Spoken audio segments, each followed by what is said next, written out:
Welcome to Ethics in Focus, and just so you know, this show is pure satire.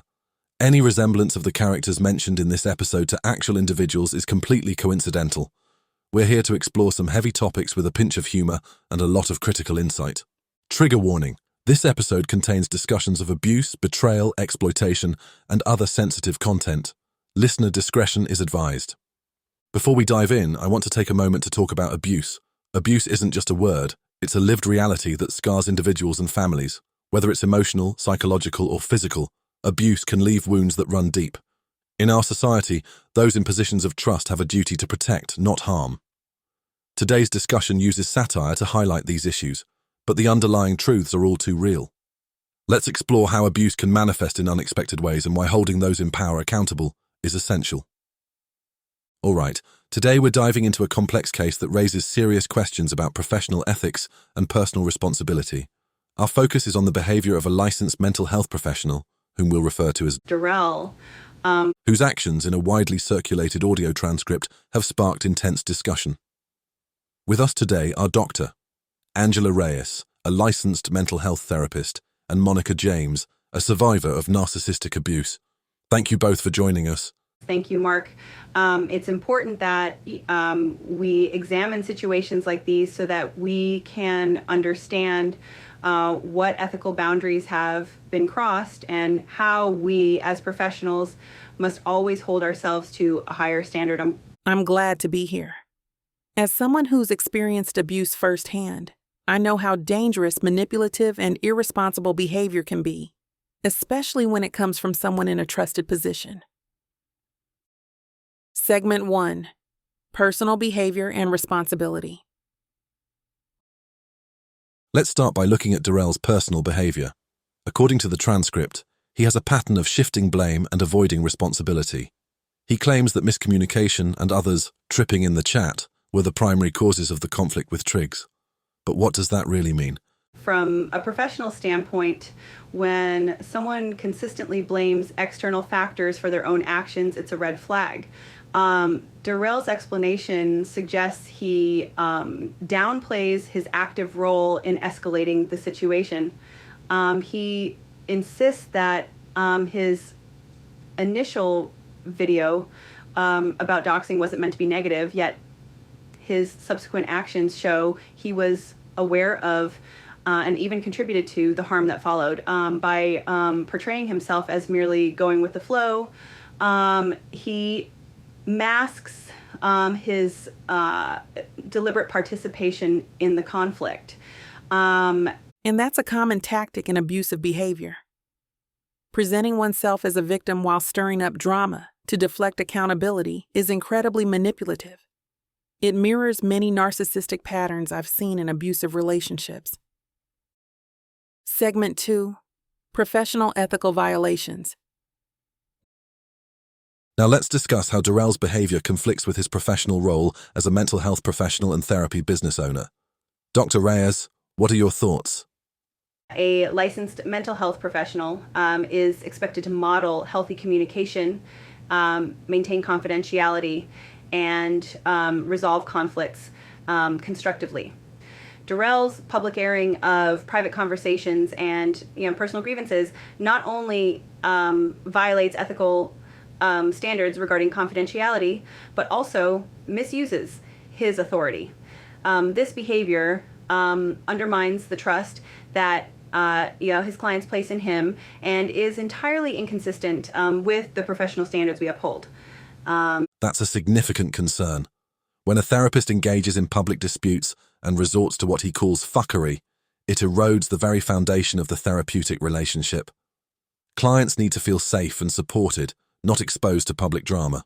Exactly. His lack of self-awareness and constant blame-shifting compromise his credibility and could potentially harm those he is meant to help. Ad break 1. That Boring Show. Before we move on, a quick word from our sponsor. In a world of highlights and overstimulation, That Boring Show might be just what you need to exit the algorithm's grip on your attention, at least for a while. Tune into That Boring Show for nuanced conversations about art, culture, and everything in between. Sometimes you just need to slow down and appreciate the subtle details. Check it out on your favorite podcast platform.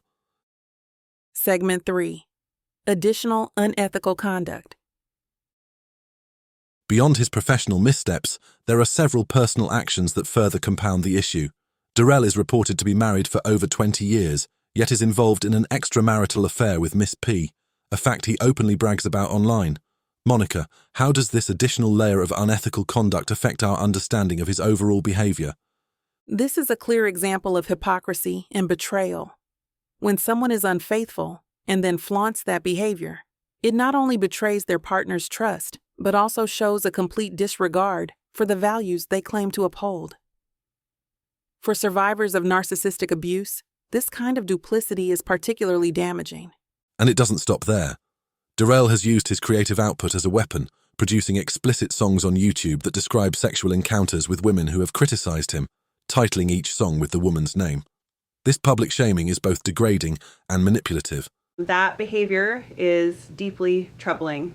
It's one thing to engage in conflict, but when a mental health professional uses his platform to humiliate and degrade others, he is not only violating ethical standards, but also endangering his clients and the public. Segment 4. Exploitation of vulnerable individuals. There's also the troubling case involving a young man whom Derell once mentored. He offered to pay for evidence of the young man's homosexuality, despite knowing the young man's struggles with his sexual identity. When confronted about the potential self-harm this might cause, Derell shockingly said, "I wouldn't care at all." Dr. Reyes, can you speak to this behavior? This is a clear example of predatory and exploitative behavior. A mentor has a responsibility to nurture and protect vulnerable individuals. Instead, Derell exploited his position for personal gain, showing an utter lack of empathy. Such behavior is not only unprofessional, it's dangerous. That callous response is chilling. It's the kind of behavior that leaves deep, lasting scars. It reflects a complete disregard for the mental and emotional well-being of those he was supposed to help. Ad break 2. That boring show. And now, another quick word from our sponsor. If you're feeling overwhelmed by the constant barrage of flashy content and need a break, check out That Boring Show. With its nuanced conversations about art and culture, it offers a refreshing pause from the noise. In a world overloaded with stimulation, That Boring Show is your ticket to a quieter, more reflective space, perfect for giving your mind a rest. Segment 5. Betrayal of trust and exploitation of vulnerability. Let's discuss one of the most egregious breaches of trust. A woman on social media confided in Derell about her strained relationship with her daughter following the loss of her husband. Instead of offering support, he exposed these private details on a live stream, collaborating with her adversaries and further humiliating her. Monica, what impact does this kind of betrayal have? It's devastating. When someone confides in you during a vulnerable moment, they expect compassion and discretion. Exploiting that trust for personal entertainment is a gross betrayal and inflicts profound emotional harm. This behavior is an abuse of power that leaves lasting damage. And it not only harms the individual, but undermines the credibility of the entire mental health field. Such actions are completely indefensible from a professional standpoint. Segment 6. Fitness for practice and reporting to the licensing board. Now, let's address the central question.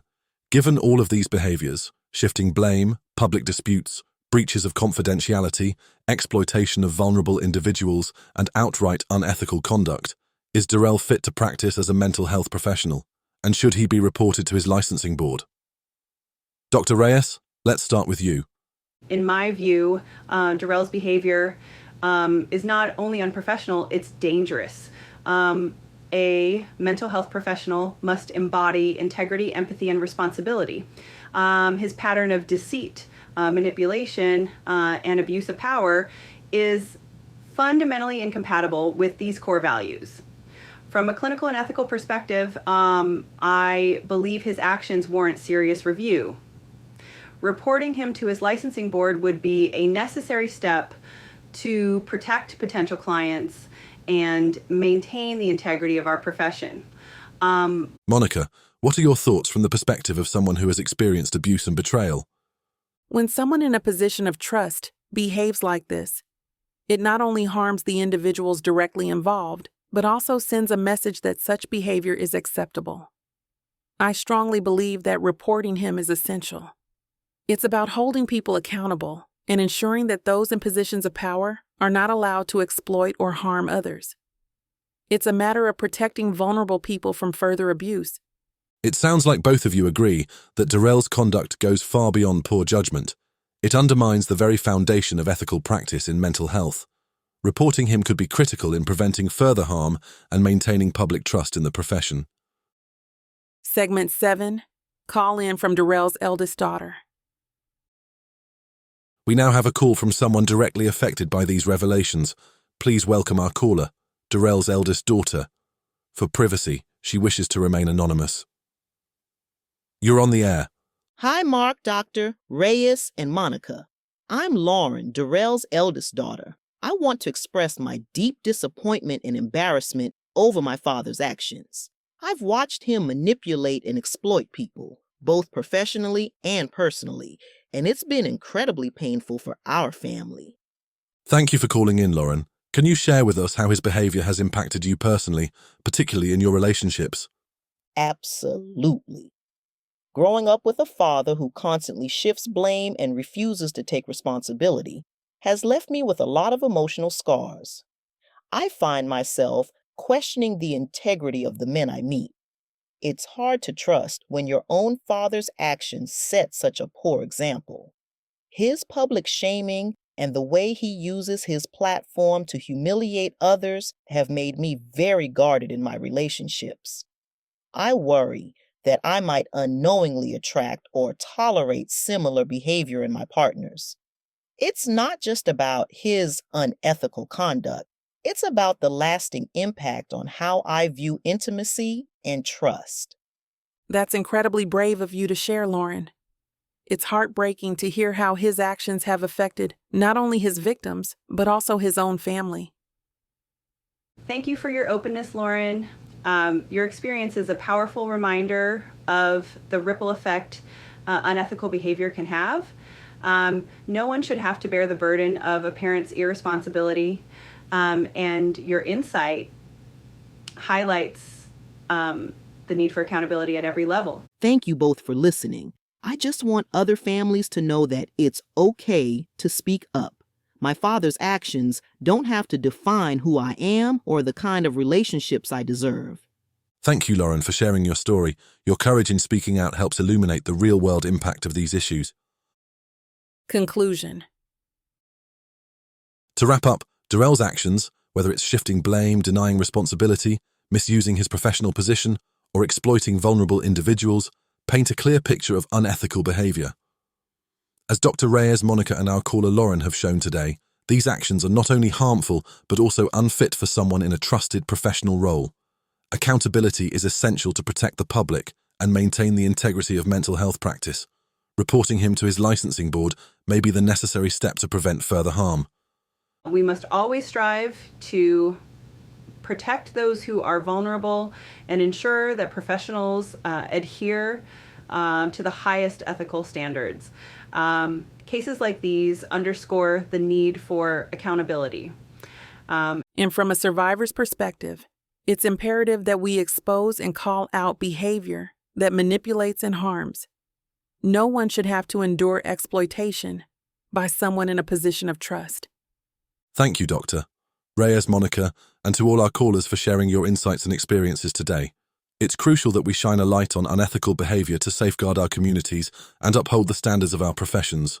That's all for today's episode of Ethics in Focus. Until next time, stay informed and stay safe.